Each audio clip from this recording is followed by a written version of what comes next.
Vamos lá, bom dia a todos do nono ano. Vamos iniciando aqui mais uma aula de física, tá certo? Continuamos agora, ainda, né, num capítulo de gravitação universal. Porém, a aula de hoje é um pouco mais teórica. A gente sai daqueles cálculos de força gravitacional, que espero que vocês tenham feito e eu vou corrigir futuramente.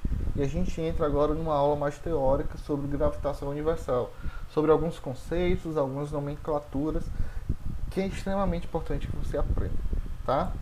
Então vamos lá para a nossa aula de hoje de física. Então agora a gente vai dar nomes a coisas que a gente já conhece popularmente, porém com um conceito mais físico, ok?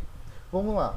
O que seriam corpos celestes? O que a gente identifica na física com corpos celestes? É todo e qualquer astro que encontra no espaço.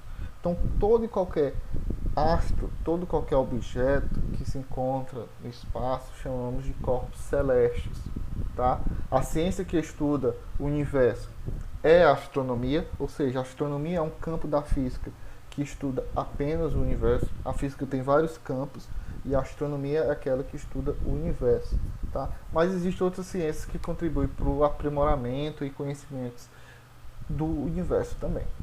Então vamos lá dar nomes às coisas que conhecemos popularmente, mas a gente não sabe o que é a diferença de cada uma.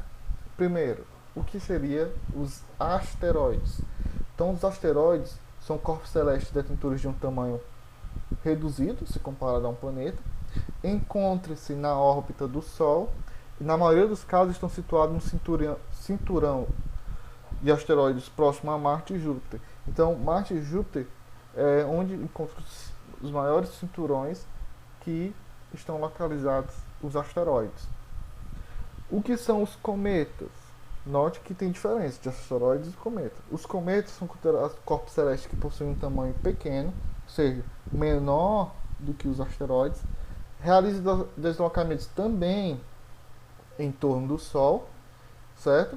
Movimento de forma irregular, e os cometas são formados basicamente por gelo e rochas. Então note que tem uma diferença.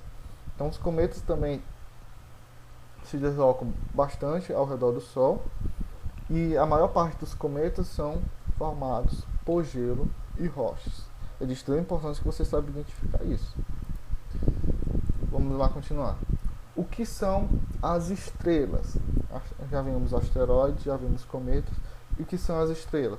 São corpos celestes que possuem uma característica particular. Quais são elas? São bastante reluzentes, né? Então, essa luminosidade da estrela é proveniente do próprio astro.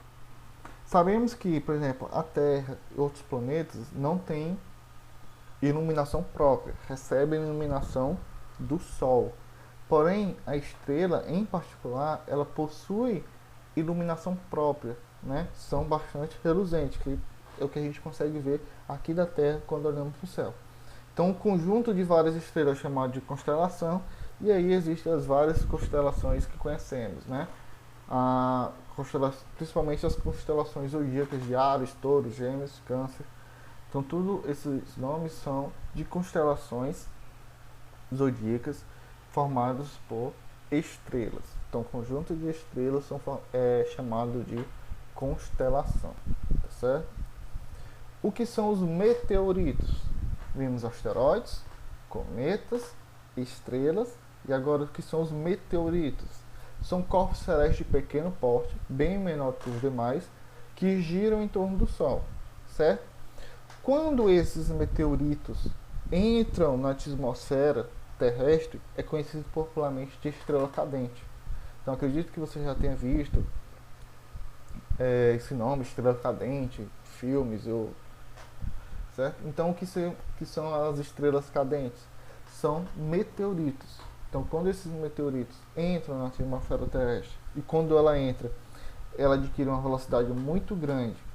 E por que ela brilha tanto? Porque quando ela entra, adquire essa velocidade, ela adquire bastante energia, e por isso que essa luminosidade maior, certo? Ela adquire, além de uma grande energia, uma grande temperatura, e quando entra, chamamos de estrela cadente, certo?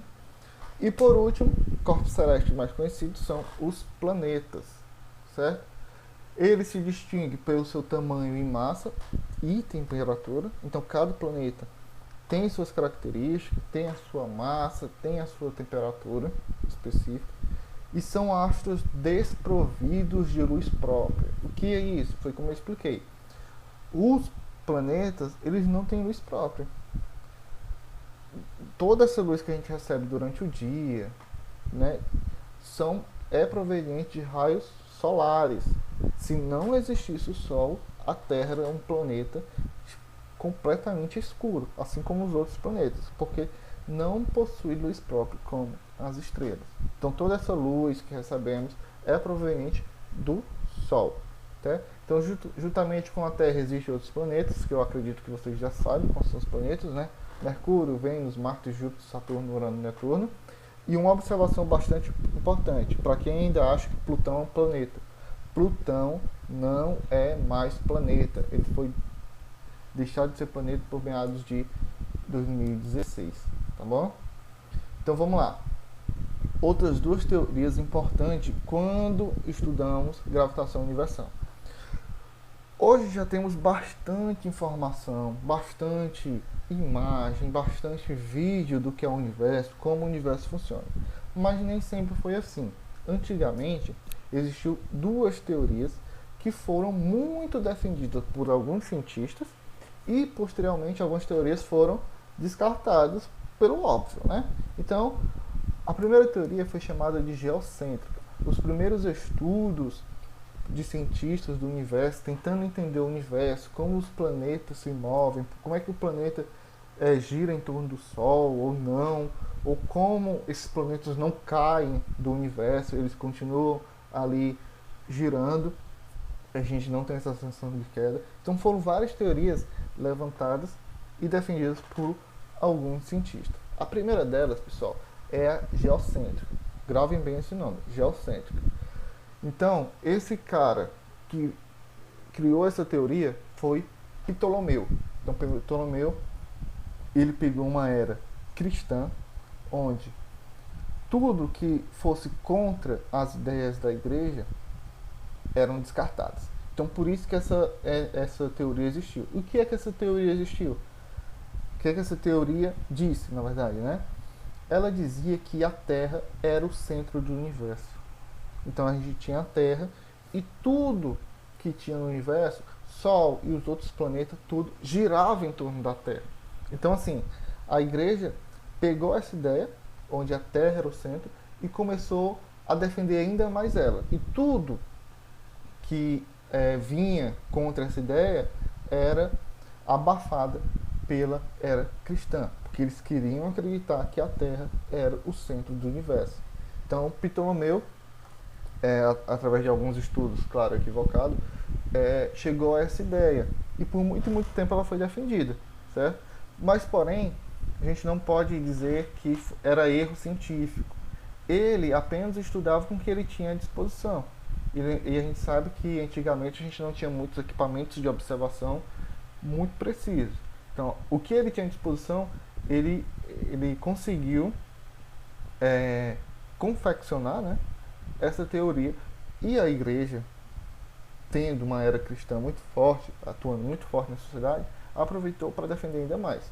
E tudo, como eu disse, tudo que vinha para derrubar essa teoria era muito criticada pela igreja. Então, a próxima teoria que veio a existir, o que realmente é verdade, é a heliocêntrica. Geocêntrica, Terra no centro do universo. E a heliocêntrica, aí veio a teoria onde o Sol era o centro do universo e tudo que existia nele, no espaço, girava em torno do Sol. Então, essa teoria foi feita por Copérnico, certo? Quando você for pesquisar, feito por Copérnico, porém foi muito, mas muito criticada, porque a igreja queria continuar defendendo que a Terra era o centro do universo. Então foi muito difícil que toda a sociedade aceitasse, mas, de novo, com tudo que ele tinha à disposição, novos equipamentos, nova forma de observar o universo, foram vendo que a geocêntrica não fazia nenhum sentido. E que essa nova teoria, heliocêntrica, sim, Então, o que é que a heliocêntrica dizia? Consiste no modelo teórico do sistema solar que conhecemos hoje. Né? Conforme Copérnico disse, a Terra e os demais planetas se movem ao redor de um ponto vizinho, que seria o Sol, sendo este o verdadeiro centro do sistema solar. Então, a sucessão de dias e noites é a consequência do movimento da rotação da Terra. Então, como a Terra rotaciona, essa parte que está de frente para o Sol, essa parte do planeta é dia e a outra parte é noite, e à medida que ele vai girando, essa outra parte que era noite vira dia e vice-versa, certo? Então a aula de hoje foi bastante teórica. Aprendam as diferenças dos corpos celestes, asteroides, cometas, estrelas, planetas, e essas duas teorias que surgiram no começo do estudo do universo: geocêntrica, Ptolomeu, Terra centro do universo; heliocêntrico, Copérnico, Sol centro do universo. Então nossa aula fica por aqui, fiquem com a atividade. Até a próxima aula.